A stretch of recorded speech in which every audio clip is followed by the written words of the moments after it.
Hey there YouTube, it's Askew 2000 and today we are taking a look at the new to 2019 Leatherman Free P4. And this is a really good multi-tool. I think they put a lot of thought and effort into the tool itself, and I understand a lot of their design and everything behind it. But there's a few things that I'll talk about which I really like, and a few that I'd like to see changed. So the P4 for me is going to be replacing my tried and true Charge TTI. This is also a really great multi-tool. The only thing that I've been kind of noticing over time is that once it's open, I get the pliers and I try to go to open the pliers, and you can see that it's just, the tension is just too tight. So it's kind of hard to actually get the pliers to really open up well. Sometimes you have to kind of force them open like that. So I'll probably send this back to Leatherman and have them touch that up.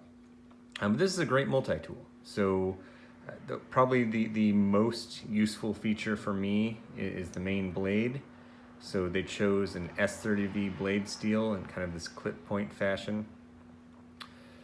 And that's really helpful. I think for, especially when you pay this much for a multi-tool, that you should get something a little better than 420HZ, which is what is on the Leatherman Free. So I would think that they would probably incorporate that in later versions of the knife. Hopefully we'll see, or of the Leatherman anyway. And there's a lot of really cool features. So their serrated blade, the full serrated blade on the Charge. The gut hook is really nice. I use it a lot for opening packages, so you can do a draw cut rather than a full cut. I really like the file as well. I've actually sent this in a couple times to get it replaced because I use this diamond side a lot. It's really wonderful for sharpening up knives in the field. A lot of other just really kind of cool features, and I think if you are into Leatherman, and most people kind of understand it, but probably one of the most integral features is the idea of the bit kit. So you can buy a bit kit from Leatherman. They're like 20 bucks or something. They're not really expensive, and you have all sorts of interchangeable bits, which really improves the versatility of the tool itself. So again, the Free is replacing that, and if you're watching this, you've probably seen a lot of the videos already of how the Free operates, and it uses this whole magnetic architecture, and the idea, and again, this is really well thought out, is they want everything to be one-handed. So you really just break the magnetic tension, you can kind of bally flip it open, and you have access to your pliers. Now, it's a little harder to close one-handed. Sometimes you can press it up against your thigh, and that really helps out. But that was a really smart selling point, just showing how easy it is to access the pliers. I can do the same thing with the Charge, right? So mine is loosened up enough over the years that I can kind of bally flip it out.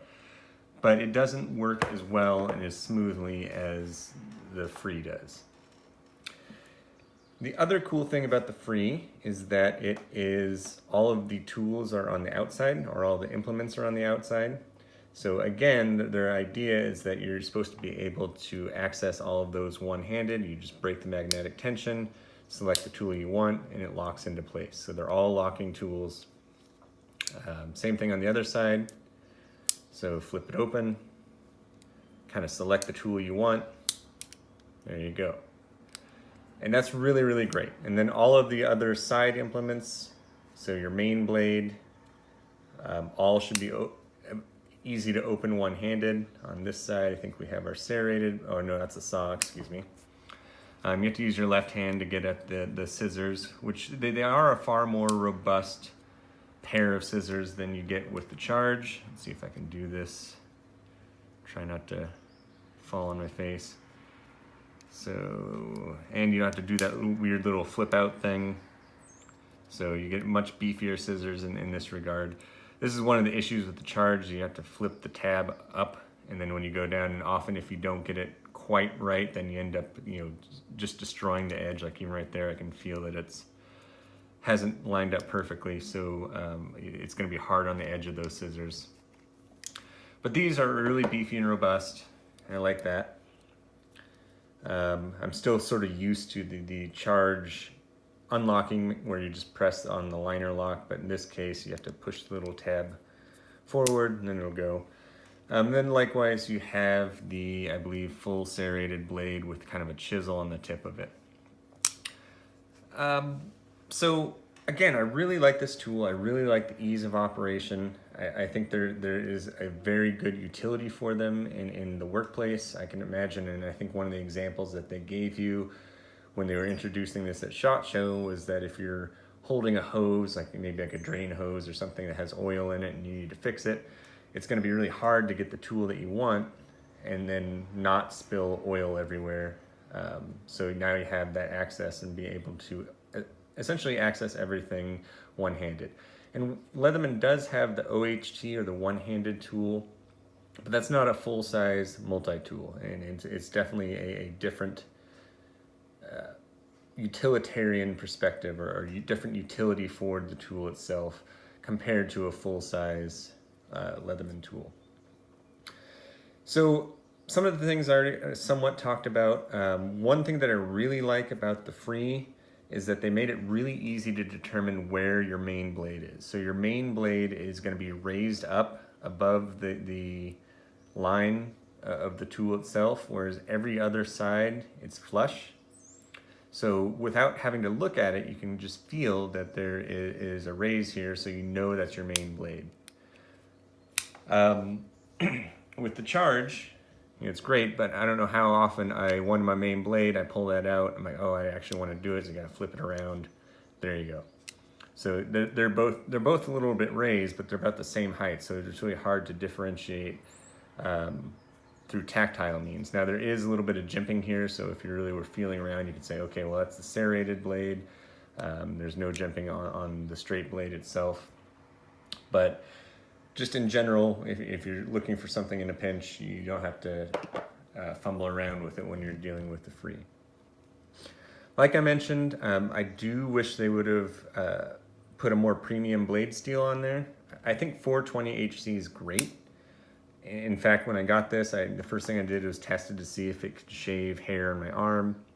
It could, but it just wasn't quite the level that I wanted it to be. So about 10 minutes on the sharp maker, and it is hair popping sharp now.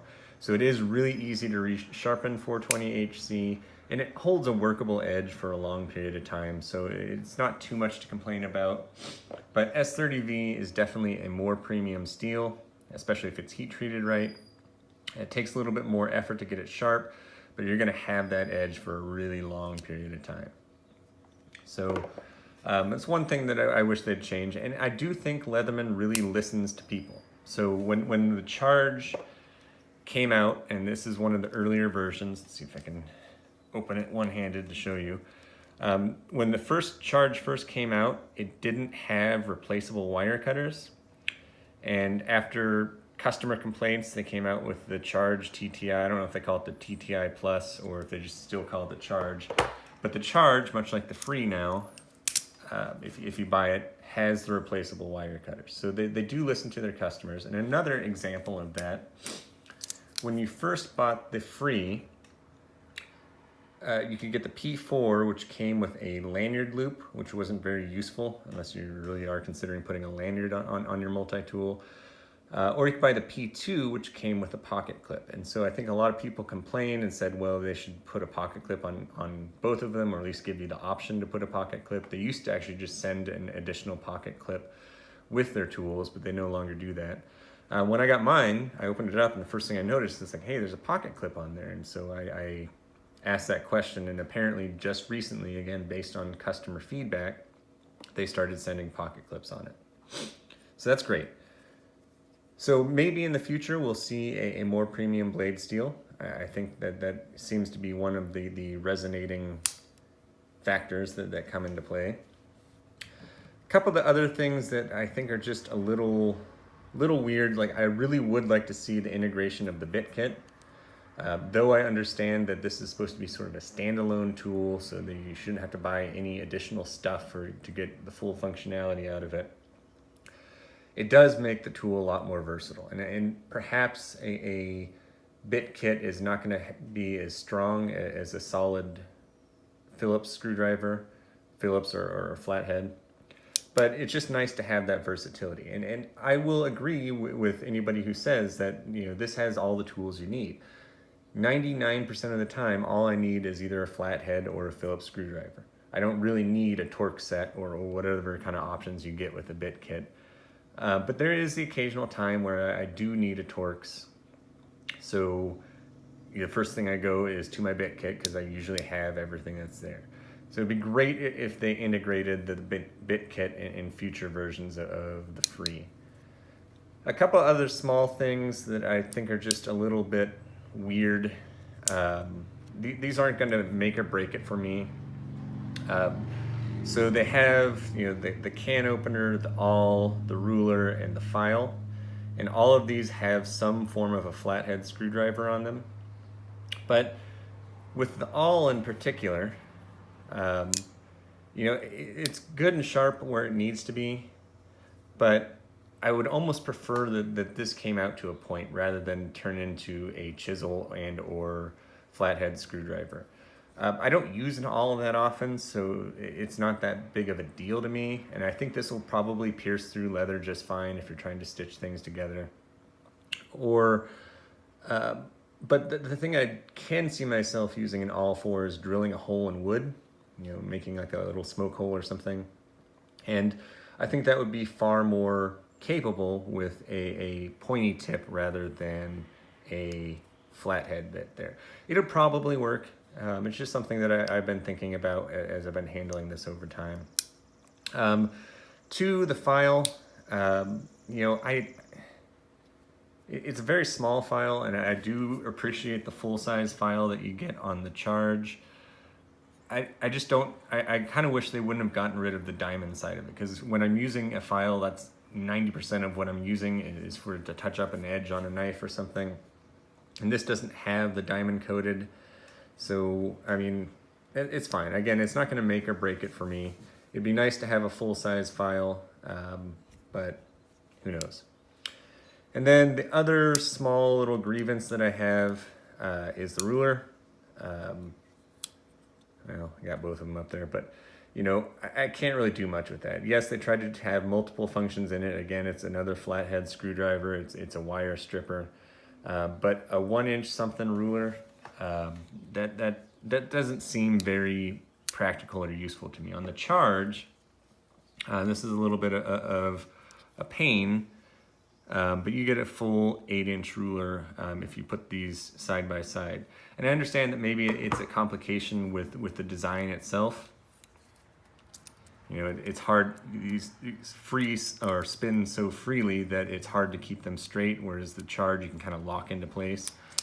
But again, I'm really not going to see myself using a 1-inch ruler, a little bit over 1 inch, for anything of actual substance. Not that I use the ruler on the Charge that often, but for me, I would just say, forego this little ruler, put some, measurement lines or graduations on the side of the Leatherman, get rid of this, get a little bit more space in there, and include a bit kit. That would be the perfect tool for me. But outside of that, I think it is a good replacement for the Charge. I'm going to use it. I do like that it really locks in nice and tight. I don't have that issue. And again, I think for 90% of the jobs that I'm going to be using this for, stuff around the house, whatever else, the Free is excellent for that purpose. The last couple things I was thinking about, and I have seen some complaints on YouTube when I was researching this before I bought it. Some people are really concerned about the magnets, right? So they're not super tough magnets, but you can collect metal shavings if you were to be working next to a grinder or something. They're relatively easy to clean, especially out here. This is where the surface of the magnet is, so that's really easy to wipe off. The other magnets that you have would be on the inside here, and I think this is where most of the people are concerned, that if you get metal shavings up in there, it's going to mess with the function or smoothness of these tools. Again, it's pretty easy to get a Q-tip in there and wipe it all off. I don't really work around grinders that much, so I don't have to worry about it too much, but that is something to consider because it is there. So again, Leatherman Free P4, awesome tool.